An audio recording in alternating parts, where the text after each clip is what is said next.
Ndiani awo wanoungana pamberi pechigaro cha Mwari, vanokudza Jesu nemaropa enyenyeri, vari kupinda muJerusalema jaya, vasambwane maropa enyenyeri, vari kupinda muJerusalema jaya, nemaropa enyenyeri, vakadavira mzita ra Jesu, vamwe vavo vachiri vaduku, vakanzwa tsitsi dzake nemaropa enyenyeri, vari kupinda muJerusalema jaya, vasambwane maropa enyenyeri, vari kupinda muJerusalema jaya, nemaropa enyenyeri, avo vakanzwa zvemadambudzo, Jesu vakavapa runyararo, kuzorora mumweya, nemaropa enyenyeri, vari kupinda muJerusalema jaya, vasambwane maropa enyenyeri, vari kupinda muJerusalema jaya, nemaropa enyenyeri, vakaita mubasa ra Jesu,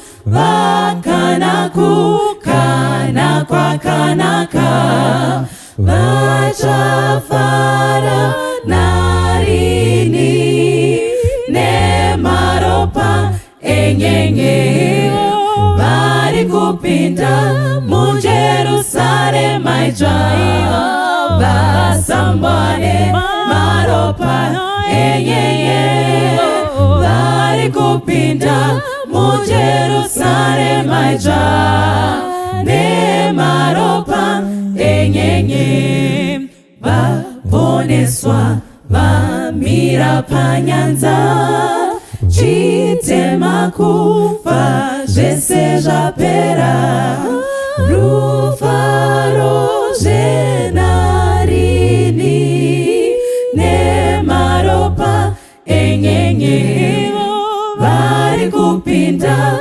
muJerusalema jaya, vasambwane maropa enyenyeri, vari kupinda muJerusalema jaya, nemaropa enyenyeri, vari kupinda muJerusalema jaya, vasambwane maropa enyenyeri, vari kupinda muJerusalema jaya, nemaropa enyenyeri.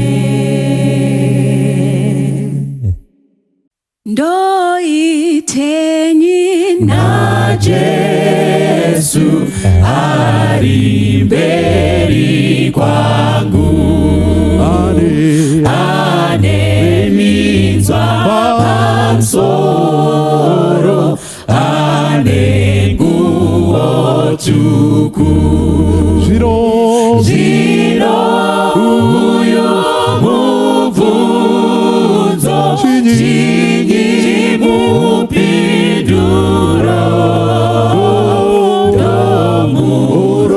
ndomurovera Jesu, ndirege Baraba, ndoregera hororo, munhu anozvida kana ndiye Yesu uyo acharangwa Jino uyo mubvunzo Chinyi mupinduro Ndomurorera Jesu ndirege Baraba Mubvunzo mukuru ndopindura sei Mutsa unorindira uchiri kubvunda Zvino uyo mubvunzo Chinyi mupinduro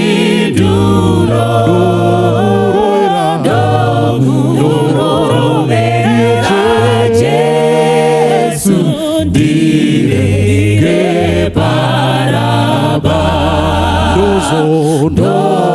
ndozomira seiko kana ndide pasi kana nemi Kristu muri muzviedzo Zvino uyo mubvunzo Chinyi mupinduro Ndomurorera Jesu ndirege Baraba Zvino uyo mubvunzo Chinyi mupinduro Ndorowera Baraba ndirege Jesu Ndorowera Baraba ndichirega Jesu Ndorowera Baraba ndichirega Jesu Ndorowera Baraba ndichirega Jesu Ndorowera Baraba ndichirega Jesu Ndorowera Baraba ndichirega Jesu. Hallelujah. Douya kumchinjiko ubofu neurombo andidi chimwe chiro asiru pone soro dosimbi rakunemi nyenye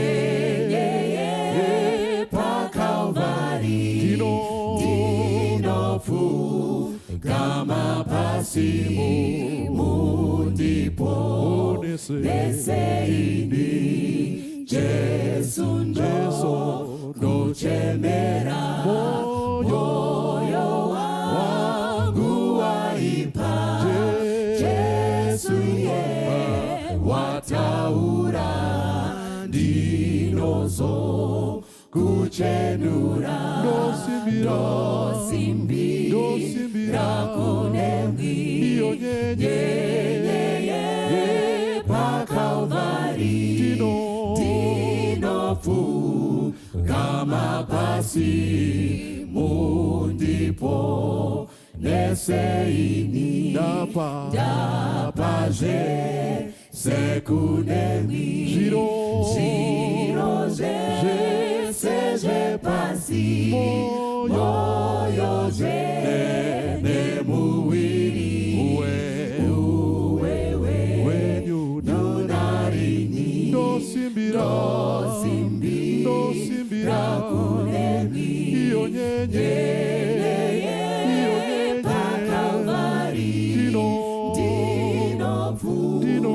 kama pasi mundipo neseini ndosimbira kuneni mune zvidzidzo zvenyu zvinondara ini nemaropa iro Kristu ndosimbira kuneni iyo nyenye pakalvari ndino kama pasi mundipo neseini Jesu arikuya moyo wangu wazara zinonda kachenurwa birikura na Jehova ndosimbira kuneni iyo nyenye pakalvari ndino kama pasi mundipo neseini Jesu arikuya moyo wangu wazara zinonda kachenurwa biriku na Jehova ndosimbira kuneni iyo nyenye pakalvari ndino kama pasi mundipo neseini ndosimbira kuneni iyo nyenye pakalvari ndino kama pasi mundipo neseini. Kwaziwai sangano dzonera Mwari, siyalibingelela bandla lenkosi, toda kutenda Mwari, sithanda ukubonga inkosi nokutisanganisa ngokusihlanganisa mukati mezuva ranhasi ngosuku lwanamhlanje pakudzidza shoko ravo ekufundeni ilizwi lakhe. kana pane chinhu chakakosha Ngakulento eqhakathekileyo kuti sevanhu vaMwari ukuthi njengabantu bakaNkulunkulu timbotora mukana sithathe amathuba wokudzidza shoko raMwari okufunda ilizwi lenkosi kuti rigotibetsera ukubana lisincedise pamazuva atiri kurarama ensukwini esiphila phakathi kwazo. mukati mezuva ranhasi Phakathi kosuku lwanamhlanje toda kutarisa musoro wenyaya unoti iwo sifuna ukukhangela isihloko sendaba esithi sona musoro waIshibhosheti. ikhanda likaIshibhosheti. Tichaverenga kubva mubhaibheri Siza kufunda eBhayibhelini kubva mutsamba ya 2 Samuel chapter 4 2 Samuel chapter 4 verse number 1 evesini ka1. Zvino Ishibhosheti mwanakomana waSauro wakati anzwa kuti Abhineri wakanga afa paHebroni, mavoko ake akashayiwa simba navaIsraeri vose vakavhunduka. Verse 2. Zvino mwanakomana waSauro wakanga ana varume vaviri vakanga vari vakuru vamapoka. Zita romumwe rakanga riri Bhaana, zita romumwe Rehabhi. Vaiva vana vaRimoni muBheroti, wavana vaBhenjamini, nokuti Bheroti rakanga richiverengerwavo kuna Bhenjamini.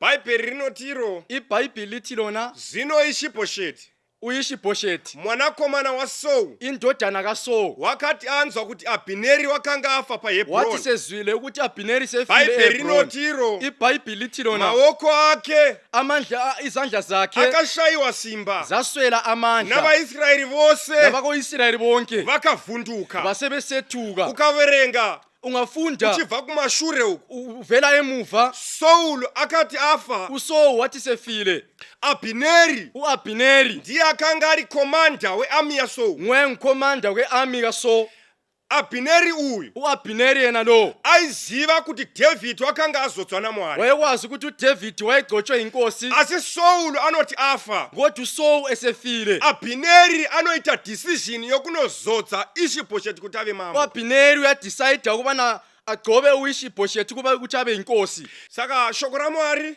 iBhayibhili rinotsarangura liyachasisa kuti Abineri ukuthi uAbineri akazodza Ishibhosheti kuti ave mambo wagcoba uIshibhosheti ukuthi abe inkosi saka ukaverenga 2 Samuel chapter 3 ungafunda chapter 3 inotiudza iyasitshela ukuthi khona kuti pakanga pane hondo kwakulempi phakathi pamasoja aDavid kwamabutho kaDavid nemasoja aSaul lamabutho kaSaul shoko raMwari rinoti iro iBhayibhili lithi lona asihumambo waDavid kodwa umbuso kaDavid wakaramba uchinyanya kusimba wala lokuqhubeka uqina ngamandla umambo waIshibhosheti umbuso kaIshibhosheti wairamba uchiva wiki wawusala lokhe usiba wiki saka pakufamba kwenguva ukuhamba kwesikhathi Abineri anosvika pakufa uAbineri uyafika esikhathini sokuthi uyafa saka Bhayibheli rinorekoda iBhayibhili liyabhala kuti zvino Ishibhosheti ukuthi uIshibhosheti mwanakomana waSaul indodana kaSaul akati anzwa kuti Abineri akanga afa wathi sezwile ukuthi uAbineri maoko sefile akhe akashayiwa simba izandla zakhe zaswela amandla navaIsraeri vose vakavhunduka abaIsraeli bonke basebethuka zvinoreva kuti hama okuthi dzinodikanwa ukuthi isihlobo ezithandekayo Ishibhosheti uIshibhosheti aitemba naAbineri wayethemba nguAbineri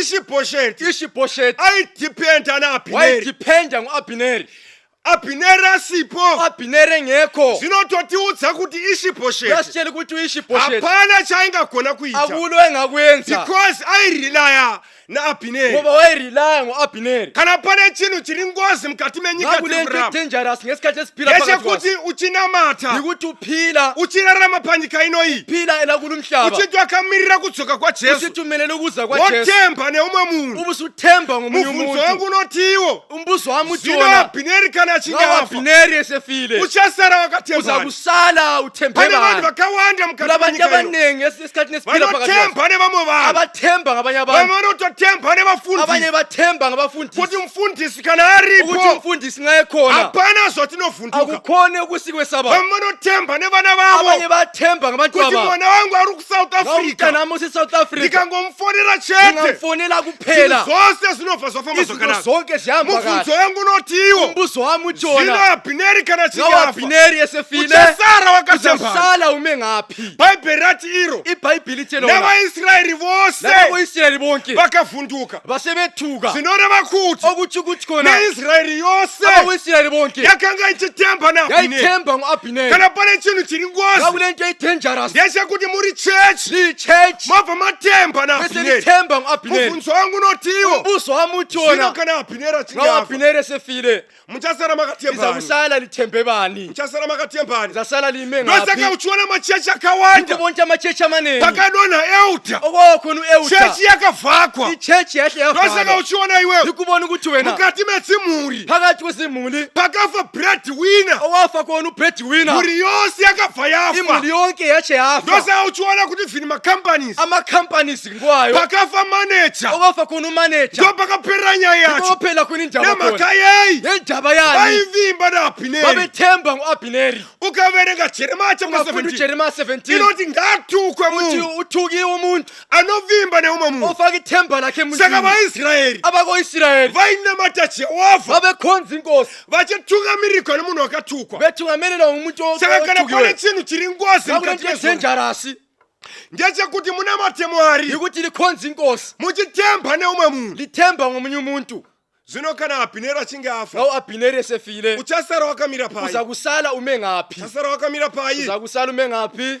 saka vaIsraeri abakoIsraeli vakashayiwa simba saIshibhosheti baphela amandla njengoIshibhosheti because dependence yavo ngoba ukudependa kwabo yakanga iri muna Abineri yayikuAbineri saka Abineri anoti afa uAbineri esefile vaIsraeri vanovhunduka abaIsraeli bonke bayethuka saka uchiona mamwe machurches yikuthola ukuthi amanye amachechi akafa kudhara afa kudala nokuti mdikoni paakatsauka ngoba umdikoni lapha ejuka chechi yonse yakatsauka ichechi yonke hejuka maidhoka vakanga mama vachitarisirwa kadoka wayekhangelelwe kuti vakayimbisa ukuthi engahlabelisa kuti dhoka ashandira jehovha ukuthi doka sebenzeni inkosi pavakadonha lapha wakhona chechi yonse yakabva yadonha ichechi yonke yache hawa zvikazvi navhesi 2 uvesi 2 uti yena zvino mwanakomana wasauro zvino mwanakomana waSauro wakanga ana varume vaviri vakanga ana varume vaviri vakanga vari vakuru vakanga vamapoka vari vakuru vamapoka zita romumwe rakanga riri Bhaana zita romwe rakanga riri Bhaana zita roumwe Rekabhi zita romwe Rekabhi vaiva vana vaRimoni vaiva vana muBheroti vaRimoni muBheroti wavana vaBhenjamini wavana vaBhenjamini nokuti Bheroti nokuti Bheroti rakanga richiverengekwa rakanga richiverengekwa kuna Bhenjamini bhaibheri rinotiro ibhaibhili tirona zvino mwanakomana waSauro indodana kaSauro wakanga ana varume vaviri waina madhodhana maviri vakanga vari vatungamiriri vavenga vamapoka vatungamiriri zita romwe rakanga riri Rehabhi omunye ibizo ralenguRekabhi zita romwe rakanga riri omunye Bhaana wayenguBhaana zvikanzi vaiva vana vaRimoni vavenga vantwana vakaRimoni Bheroti uMbheroti bhaibheri zvariri kutsanangura ibhaibhili elikuvezayo kubva great controversy painotanga yakuqala impi enkulu kudenga ndokakatangira nyaya dzemapoka ezulwini kwaqala indaba satani yamaqembu apandukira mwari usathane nyaya yachona ikadzika panyika yehle emhlabeni indaba yakho tinoona Kaini naAbheli sibona uKheni noAbela panotenga nyaya yamapoka pakunamata yaqala indaba yamaqembu ekukhonzeni ukafamba uchienda kumberi usiya phambili uchaona kuti nyaya yamapoka uzathola ukuthi indaba yamaqembu ivunile nhasi chiri kuenda kumberi namhlanje iya phambili pakati penyika yatiri phakathi komhlaba esiphila phakathi kwawo pane maarmy commanders 2 kulawa ma-army commanders amabili pana Jesu kuloJesu at the same time pana Satani njalo sikhathi kuloSathane saka mubvunzo wangu unotiwo umbuzo wami uthi wona saka iwe uri kuboka wena ripi usesayidini liphi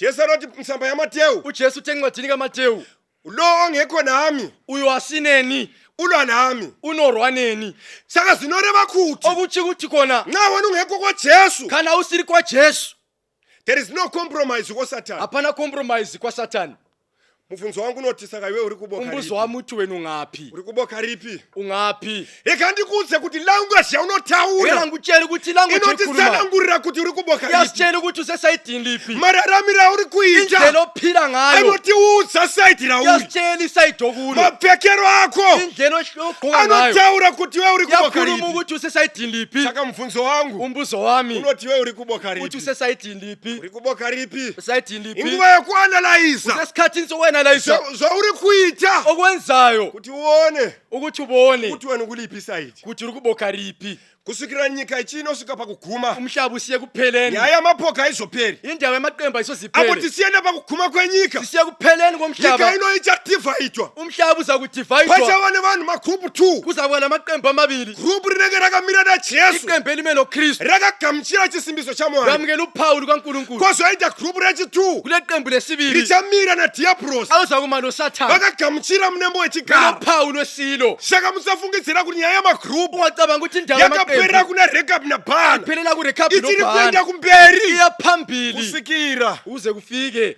pakupera kwenhoroondo ekupheleni yepasi komhlaba verse number 5 verse number 5 verse number 5 vana vaRimoni muBheroti vana vaRimoni muBheroti vana Rekabhi naBhaana Rekabi naBhaana vakaenda vakasvika vakaenda vakasvika paimba yaIshibhosheti paimba yaIshibhosheti zuva richipisa zuva richipisa iye achizorora iye masikati achizorora masikati vhesi ya6 verse number 6 vakapinda mukati meimba yake ngomira bhaibheri rinotiro ibhaibhiri tirona zvino vakomana ava 2 amadoda amabili vakaenda kuimba yaIshibhosheti ahambe endlini kaIshibhosheti bhaibheri rinotiro ibhaibhiri tirona Ishibhosheti akanga akavata uIshibhosheti wayelele pane vanhu vane syndrome yakafanana nayaIshibhosheti kula vantu avafana loIshibhosheti kuti vakangana kuti tiri mukati megreat controversy vakosha kuti great controversy Ishibhosheti uIshibhosheti anga arivara kuti pane wayesekoshiwe hondo ukuthi kulempi pakati pevana vaSauro phakathi kwabantu abakaSauli pakati pemasoja aSauro phakathi kwamasotsha napakati kaSauli pemasoja aDhavhidhi phakathi kwamasotsha kaDavid panguva yekuti apepuke kulokuthi evule arinde abe bhaibheri selinda rinotiro ibhaibhiri akaenda tirona kunovata wahamba wayelala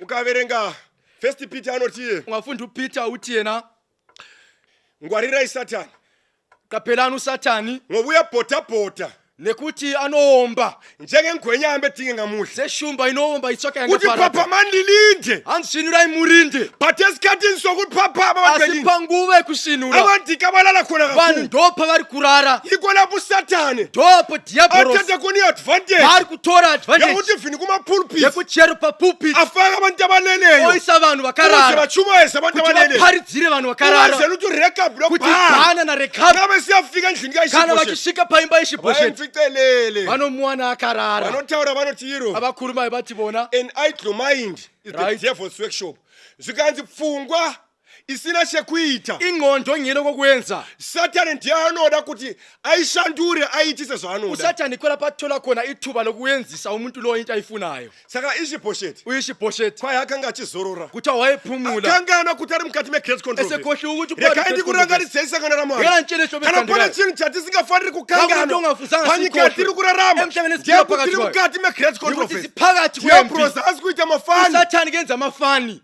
ari kudivhaidha nyika inoyi uyadivide umhlaba asikanzi akanga akavata kuthiwa zvake wayelele vakomana ndobva vapinda abafana pane vanhu basebengena vakawanda kulabantu abaningi vakapindikwa nadiabros vakavata abazangenwa ngusatani belele kushenjera kupindikwa nasatani wakavata unanzere kungenwa ngusatani verenga vhesi belele number 6 vhesi number 6 vhesi number 6 akapinda mukati meimba vachiita sokuda kutora zviyo vakamubaya nomudumbu rekabi nabhana ndokutiza ndokutiza verse 7 nokuti vakanga vapinda mumba iye avete mumba make mokuvata vakamubaya vakamuuraya vakagura musoro wake ndokutora musoro wake vakaenda nenzira yearabha usiku hwose bhaibheri kutiro ibhaibhili tirona zvino rekabi nabhana urekapi nobhana vakati vapinda mukati meimba yake vakuengenile endlini kaishibhosheti mukati meimba yaishibhosheti endlini kaishibhosheti bhaibheri kutiro ibhaibhili tirona vakapinda mukati meimba yake vangena phakathi yekuvata kwendlu yakhe yekulala inzwayi yamadzirodikanwa zvanini zihlobo ezithandekayo panguva yekupedzisira esikhathini sokucina mukati mehondo huru phakathi kwegrace iripo control pakati nepakati ekona phakathi laphakathi pasatani nakristu kwasatana nokristu pane vanhu vane zvivindi kunabantu abanesibindi zvekuvinda satani azokulanda usatani mukati meimba yake phakathi yekuvata kwendlu yakhe yekulala pane vanhu vakawanda kunabantu abanengi vaita zvivindi ababanasibindi munguva yatararama esikhathini esibindi yekupinda esokungena mukati meimba phakathi kwendlu yekuvata yasatani yokulala kasatani bhaibheri rati ibhaibhili tirona vakapinda vangena vachiita sengathi sokuda kutora bafuna zviyo ukuthatha amabeli bhaibheri kutaura bhaibhili tirona sekunonzi vari kuenda songani bahamba kwaari kuye sezvinonzi havasi kuenda songani bahamba kwaari lapha khona sokuda kutora zviyo songani bafuna ukuthatha amabeli bhaibheri kati ibhaibhili tirona ndobva vamubaya bamhlaba inzwama inodikanwa Sana sihlobo esithandekayo. usaita chivindi ungabe nesibindi munguva yekupedzisira esikhathini sokugcina yekuvinga satani esokulanda sokuda usatani kutora zviyo songathi ufuna ukuthatha kuuya amabeli kuchechi ukubuya dzimwe echechi nguva kwesinye isikhathi uchirova ulofa inzwama inodikanwa zona sihlobo esithandekayo usaita chivindi ungabe nesibindi munguva yekupedzisira esikhathini sokugcina yekuvinga satani esokulanda sokuda usatani kutora zviyo songani ufuna ukuthatha amabeli umboita kunge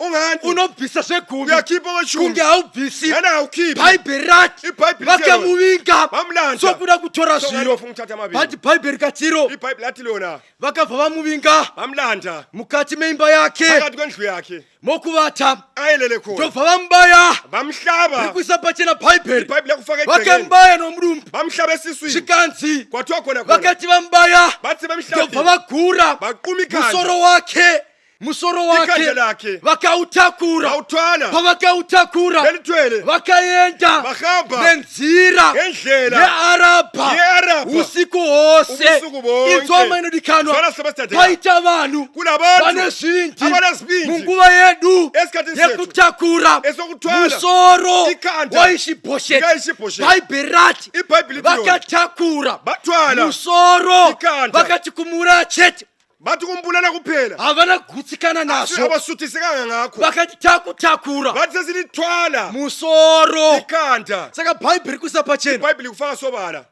vakati vamuuraya bathi bembulele vakatakura musoro bathwala ikhanda lakhe vakaenda nawo bahamba nalo bhati pavakafamba lapho bahamba khona vakafamba bahamba nenzira yearabha ngendlela ye-arabha paita nyaya yenzira pano kule ndaba matewu yendlela anotiye uMatewu uthiye pane nzira mbiri kule ndlela ezimbili imwe nzira enye indlela nethe encane inopinda nevashoma ingena asi ngabalutshwana imwe nzira enye indlela yakapamhama ebanzi yakakura enkulu inopinda nevakawanda engena ngabanengi asi vanabhana ubhana naRekabi loRekabi vapedza kumuuraya baqeda ukumbulala vakatora bathatha musoro wake ikhanda lakhe vakafamba bangena usiku hwose ubusuku bonke nenzira yeArabha. ngendlela yeArabha. Saka chapter 2 Chapter 2 verse ya 29 verse 29 anotaura pamusoro penzira akhuluma phezu kwendlela yeArabha yeArabha kuti inofamba sei. ukuthi ihamba Verse njani. 29 Verse 29 right.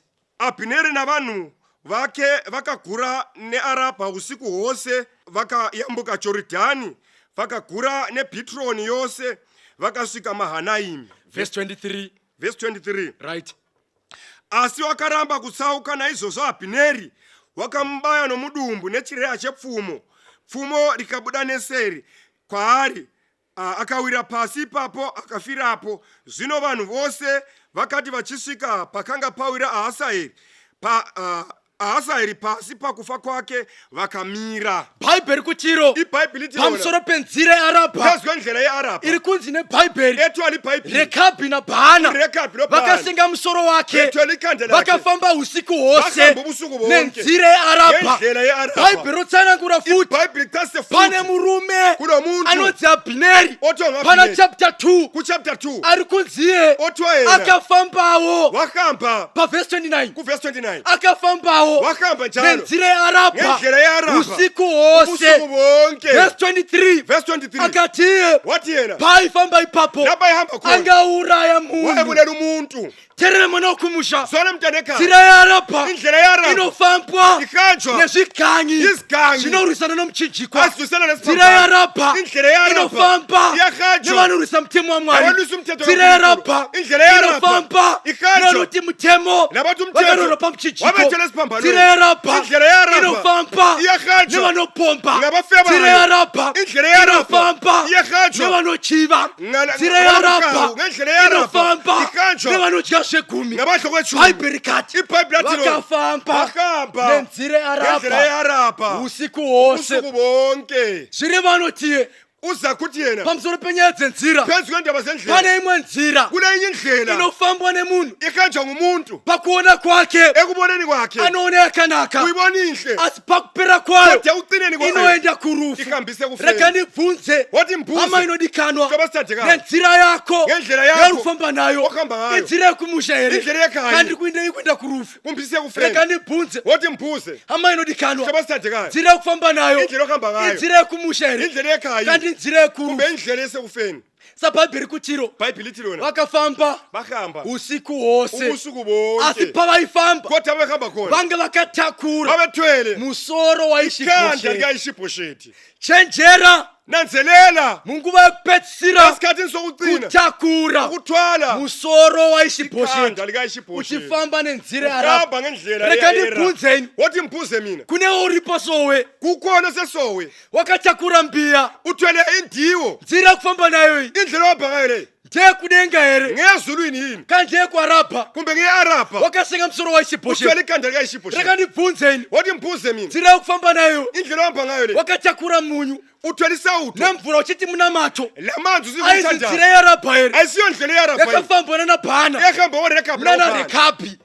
Terera Zwana chenjera nanzelela munguva yekupedzisira esikhathini sokucina Jesu oda kuonekwa uJesu sezabuya kutakura ukuthwala musoro ikhanda waishibhosheti likaIshibhoshethi. unoreva zvakaipa otsho okubi kumukira kwese Mwari konke ukuvukela uNkulunkulu tokunomiririko yikho kumelwa nemusoro ikhanda waishibhosheti likaIshibhoshethi. asi unotakurwa kodwa uthwalwa nevanofamba ngabahamba nenzira ngendlela yeArabha. yeArabha. Verse number 8 anoti Verse number 8 right.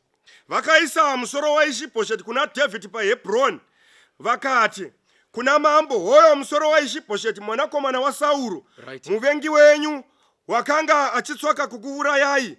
Jehovha watsiva ishe wangu mambo nhasi pamusoro paSauro navana vake. Verse number 10 Right. musi wandakavudzwa nomume achiti Right. tarirai Sauro wafa achifunga kuti wauya neshoko rakanaka. Yeah. Ndakamubata ndikamuuraya paZikiragi. Right. Ndiwo waiva mubayiro wake wandakamupa pamusoro peshoko rake. Verse 11 Right. ndoda kana vanhu vakaipa vauraya munhu wakarurama hake mumba make. Right. avete panhoo dzake handingarevi ropa rake pamusoro penyu zvino ndikakubvisai panyika here. Verse 12. Right. Ipapo Dhavhidha akarayira majaya ake, vakauraya, vakagura mavoko avo netsoka dzavo, vakavaturika parutivi rwedziva paHebhroni. Right. Asi vakatora musoro waIshibhosheti vakavuisa pahwiro hwaAbhineri paHebhroni. Bhaibheri robva rabudisa pachena ibhayibhili yaveza kuti zvino vakomana amajaha vasenga musoro waIshibhosheti ethwele ikhanda likaIshibhosheti vakaenda nawo kuna mambo. vakahamba nawo enkosini. Saka pakuenda kwavo kuna mambo Babefika enkosini ivo vaifunga kuti babecabanga ukuthi bona vakatakura the good news. bathwele indaba ezimnandi. Ivo vaifunga kuti Babecabanga ukuthi mambo bona achaappreciate. inkosi iza kuappreciate. Ivo vaifunga kuti Babecabanga ukuthi bona hasi tichafarirwa namambo. namhle sakuthakazelwa Bhaibheri inkosi. robva raisa pachena Ibhayibhili efaka kuti mgceke zvino vakati vasvika pana bathi mambo sebefikile enkosini kuti pavakasenga musoro nga babefika vari kusvika kuna mambo. bayafika enkosini Mukusvika kwavo nga befika vanointrodusa nyaya yavo baintroduce indaba yabo vachifungira kuti mambo becabanga ukuthi inkosi vachafara nazvo. uza kuthokoza ngayo. Terera munhu wamwari, Lalela hlobo esithandekayo. panguva ino yatararama Esikhathini esiphile pane phakathi vanhu vazhinji kunabantu abaningi vakaita semajaya abafana namajaha vaita zvivindi abenza izibili kuti havakonsulti mambo ababuza kuti inkosini musoro munouda here. ikhanda lelifuna chavo na vatakura musoro bathwele ikhanda kuphela waIshibhosheti likaIshibhosheti kuendesa kuna mambo bahambise enkosini as if it was the request yamambo. ngani inkosi request khona. Verenga verse. Verse number 8. Come on. Vakaisa musoro waIshibhosheti kuna mambo Amen. Davhidi paHebhroni.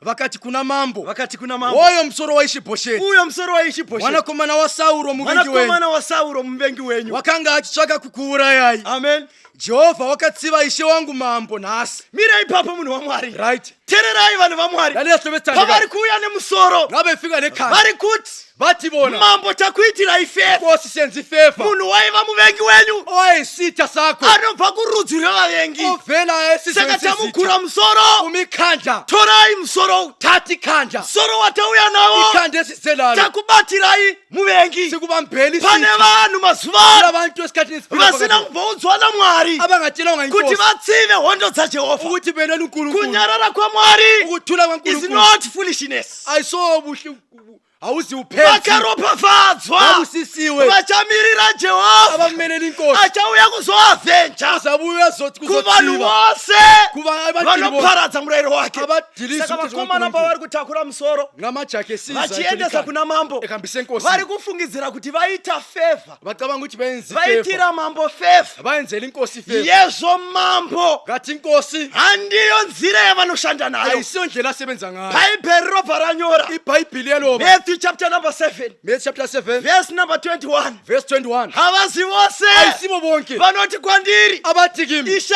ishe inkosi inkosi vachapinda umambo abaza hwekudenga, kungena embusweni wezulu asi vanoita kuda kodwa kwababa abayenza intando vari kudenga. ngababo sezulu Bhaibheri robudisa pachena ibhayibhili yavesa kuti sezvakaita vakomana nowenza amajaha pavaisvika kuna mambo ngaba befika enkosi vaiti takuvigirai musoro, bathi sibuyele ekhanda maybe muchati appreciate, iza but ku-appreciate unfortunately Bhaibheri robudisa kodwa pachena ibhayibhili yavesa verse number 9 verenga. verse number 9 Yes, David akapindura Rekabi na Baana mhinduro yaDhavhidhi kwavari munun'una wake akati vana vaRimoni muBheroti akati kwavari yes, naJehovha mupenyu naJehovha mupenyu. wakandidzikinura mweya wangu Yes, panjodzi dzose. amen. Musi wandakaudzwa nomumwe achiti Yes, tarirai Sauro wafa achifunga kuti wauya neshoko rakanaka ndakamubata ndikamuuraya paZikilagi. mira ipapo munhu wamwari. Right.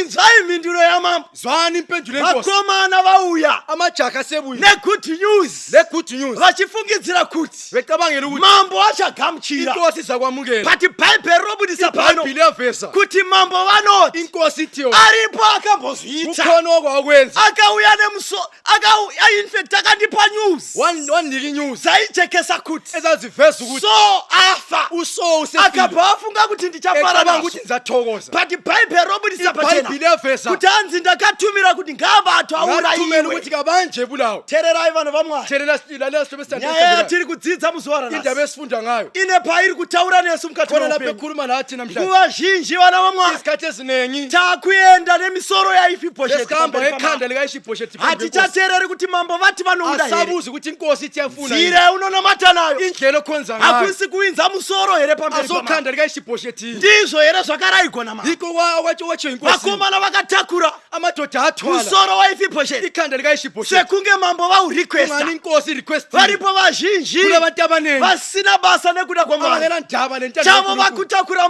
musoro sebethwala ikhanda kuenda nawo kuna mambo, behambisa inkosi as if the king is in need of this. ngani inkosi yafuna But ikhanda iBhayibheli robva rati iBhayibheli lithi lona zvino mambo mhinduro yavo inkosi impendulo iri yayo kubudisa pachena iyaveza kuti mceke zvavaita ukuthi abakwenzile vovaisa effort yavo yese babefaka amandla abo wonke handiko kuda kwamambo. ayisontando kaNkulunkulu. Vhesi ratambotaura Ivesi esifundile Yesu anoti avazi vose Jesu uthi vanoti asobonke kwandiri Ishe abathi kimi inkosi vachapinda mazambara edenga, abazangena embusweni but vanoita kuda kwababa kodwa abayenza vari kumusoro kudenga. intando kababa usezulu Hakuzi kwose asokonke kuti Jesu ukuthi Jesu kupfeka nhumbi dzechechi, ukugqoka impahla kupfeka zechechi maunifomu, ukugqoka ama-uniform kutakura mabhaibheri, kuthwala amabhayibheli kutakura mahimpu, kuthwala amahimpu kuchaita kuti tiponeswe. okwenza ukuthi sisindiswe Hakuzi kwose ayisokonke kubata mitemo yechechi okuthwala kuchaita kuti tiponeswe, okwenza sisindiswe asi kuda kodwa kuita ukwenza kuda kwababa. intando kababa Ndizvo here zvarehwa namambo. yikho kutshiwo yini inkosi. Saka pakupedzisira Ekugcineni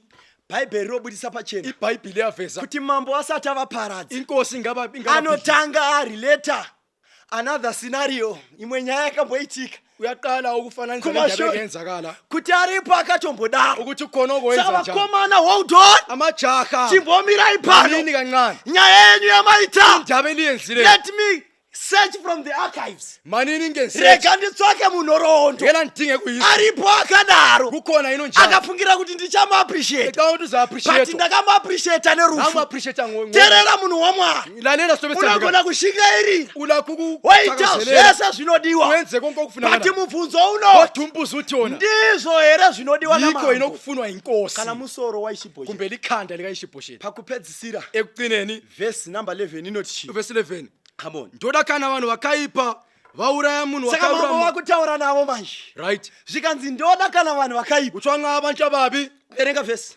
vakati vauraya munhu wakarurama yes, avete panhoo dzake handingaregi ropa rake pamavoko enyu zvino ndikakubvisai panyika here. Verse 12 vhesi number 12. ipapo Dhavhidhi akarayira majaya ake Amen. vakavauraya vakagura mavoko avo Yes. netsoka dzavo vakavaturika kurutivi rwedziva paHebhroni, asi vakatora musoro waIshibosheti vakauviga mubwiro bwaAbhineri paHebhroni. Tererai vana vamwari, Lesitobesitandikayo bhaibheri robva rati Bhayibheri tirona mambo vakati kwavari inkosi tiyona zvino kana imi makaipa valineni vabi mauraya munhu asina mhosva, zvibulani umutongena asi qala pavaiwinza musoro vaveleti khanda vaiti watawinza ndiane mhosva, vate asi simlesiletile mambo vanojaja inkosi ejaja zviri fe ekufeni vanoti imi mauya nemusoro kuti lineni mune zengekhanda mhosva, yini muri leqala guilty more than liletala musoro wamakatakura. ukudlula ikhanda lelithwele Terera munhu wamwari, lesitobesitandikayo panguva yatararama esikhathini esiphile kana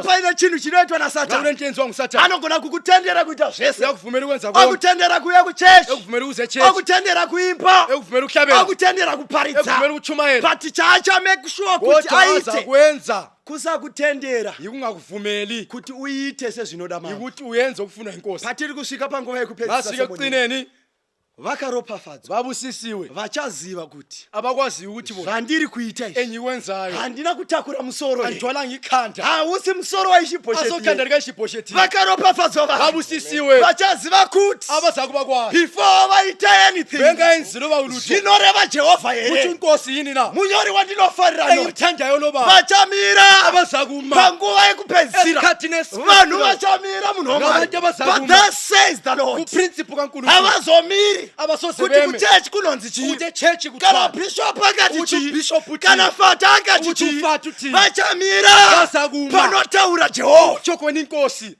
Saka vakomana, Saka amajaha unfortunately ndoda kuvaimajina navo mfuna ubayimajina pavari kutsanangurigwa, vari kuzarurirwa kuti bayaktasela ukuthi according mukutonga kwangu samambo ngokubusa kwami njengenkosi makaipa kudarika wamauya naye. ibabi kudlula lowo elibuye Ndo naye. saka shoko raMwari richiti Iki iBhayibheli sithi regai henyu kutonga chinhu yana kusvika nguva yasvika, isikhathi sesifike kusvika tenzi achisvika inkosi zifike iye achabudisa uza pachena kuvesa mceli zvakavanzika zverima, okufihlakeleyo achazarura uza the kufaka hidden secrets okufihlakeleyo zvakavanzika zverima, okufihlakeleyo vakaropafadzwa vakaropafadzwa vabusisiwe vachamira. abazakuma But thus says the Lord, ekuthi uNkulunkulu panguva uthe inekupesira esikhathini esiphila wamanda yakuda kurira Jehova Jehovah, uJehova his interest right zvakazarurwa usambulo chapter 12:17. 12:17 Satani hana basa usathanikana nabo nevakasenga musoro nabathwele ikhanda vasina kudzwa namambo. bengatshelanga inkosi But chaari kuconcendi nacho right kuti mukusenga kwenyu musoro ekuthwaleni ikhanda ndo here kuchengeta kuda kwamwari. yikho kufunwa inkosi Ndosaka zvakazarurwa chiti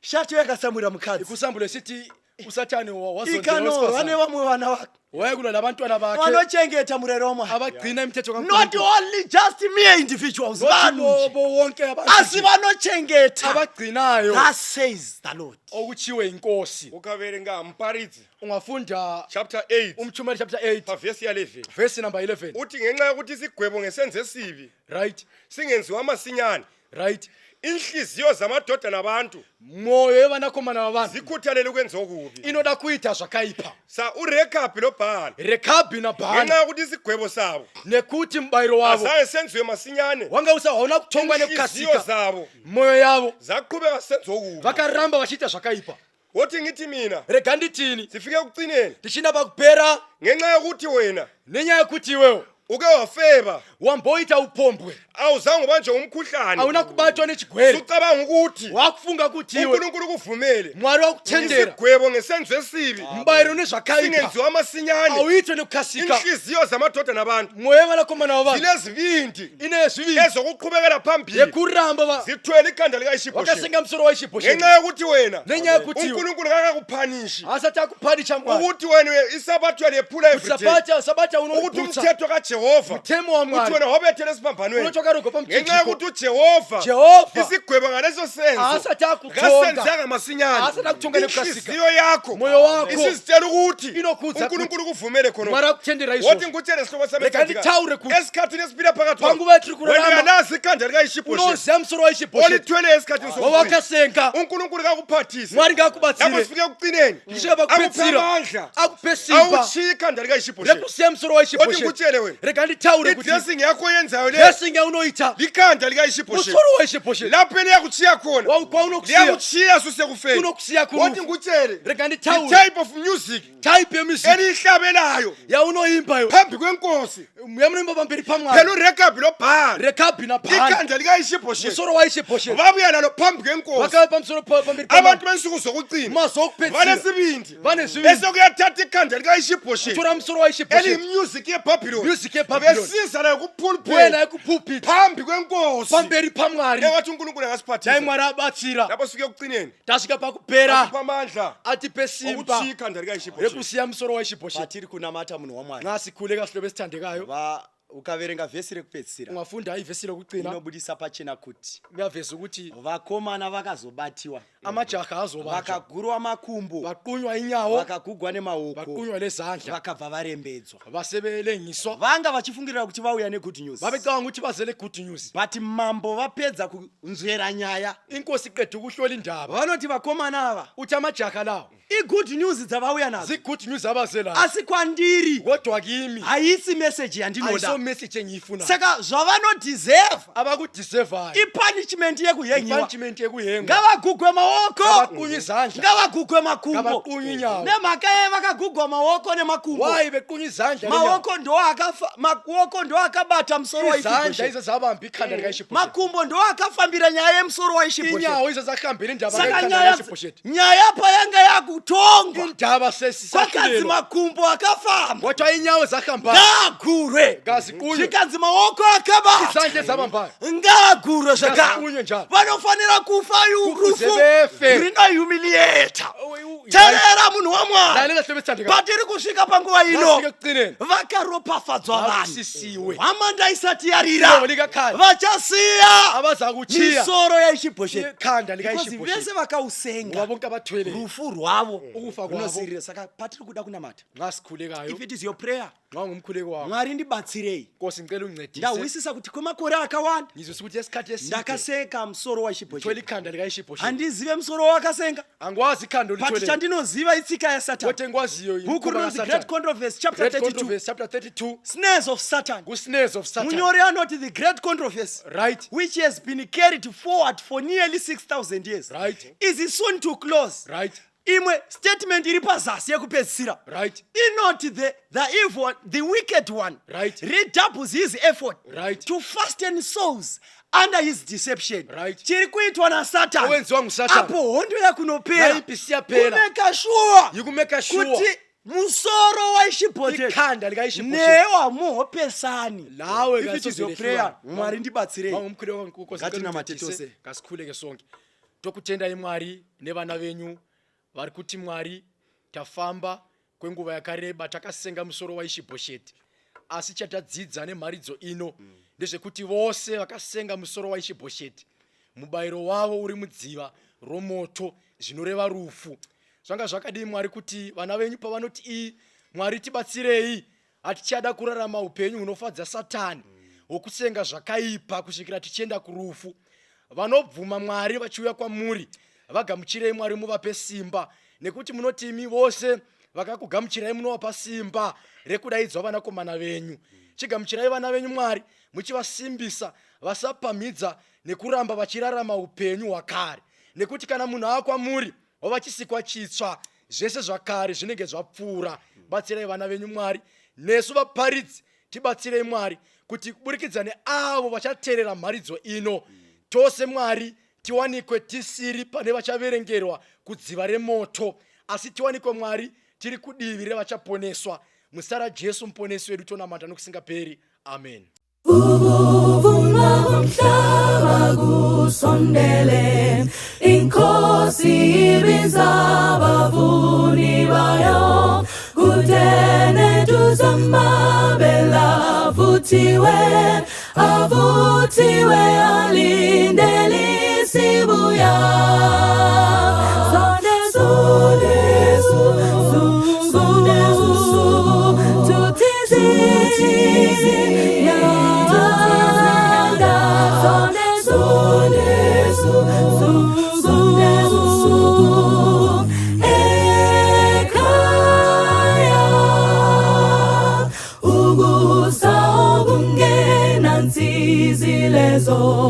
Kuyasondela iminyaka iqhubeka, amabele ahajulwe isono, mawabuthwe kungakabi busika.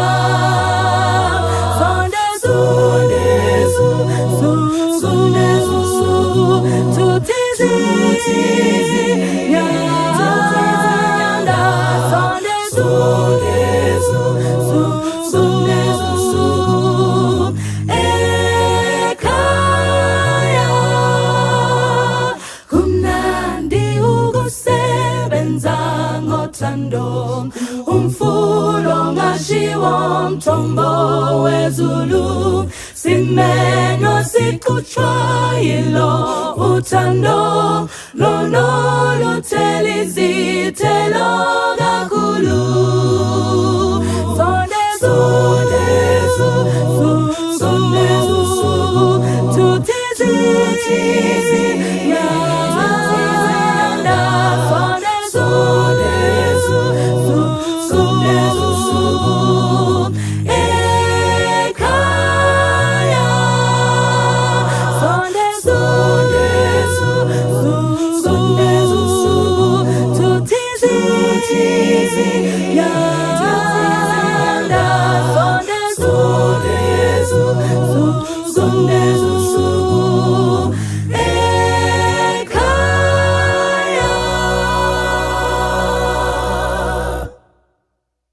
Sokora kanaka kunesu wafambi, apotino enda pasipo,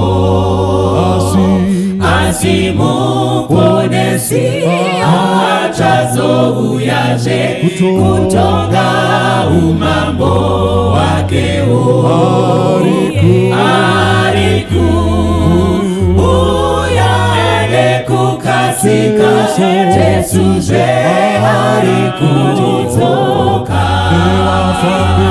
Eva wake vachazotora apo Jesu ouya. Makuwa hekare apo vanorara vafambi vakafa na Kristu vachazarurwazve vanhu vanomuka vachapona pamwe na Jesu. Ari kuuya nekukasika Jesuzve ari kudzoka nevafambi vake vachazotora apo Jesu ouya. Tichasangana kumusha wekudenga tichaimba nekuponeswa vaponesi vachabva pasi rese vanamate mambo wedenga. Ari kuuya nekukasika Jesuzve ari kudzoka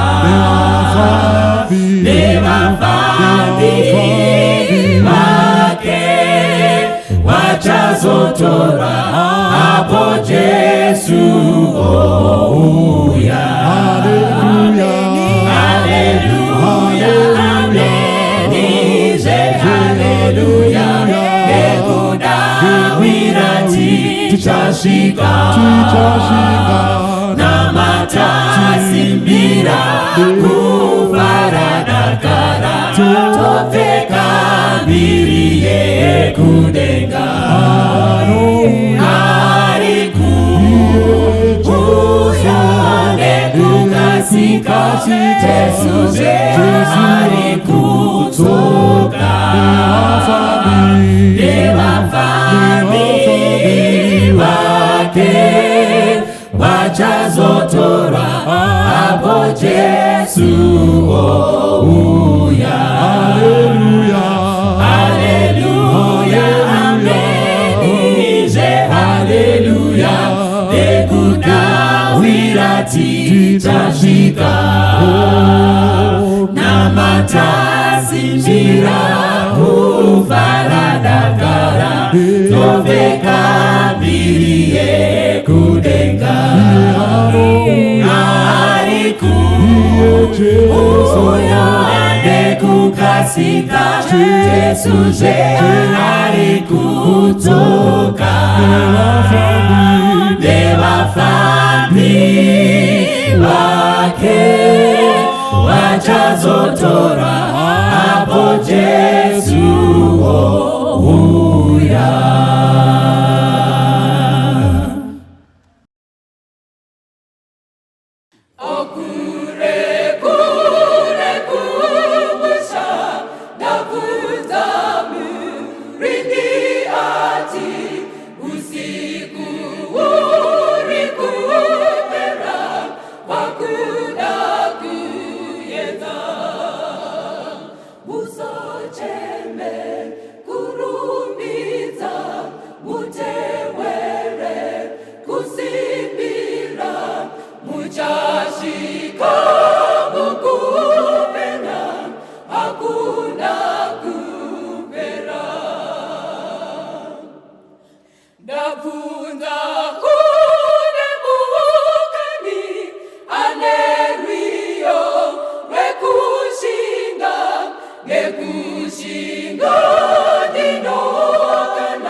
Ondo ichapera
Cheka munda huyo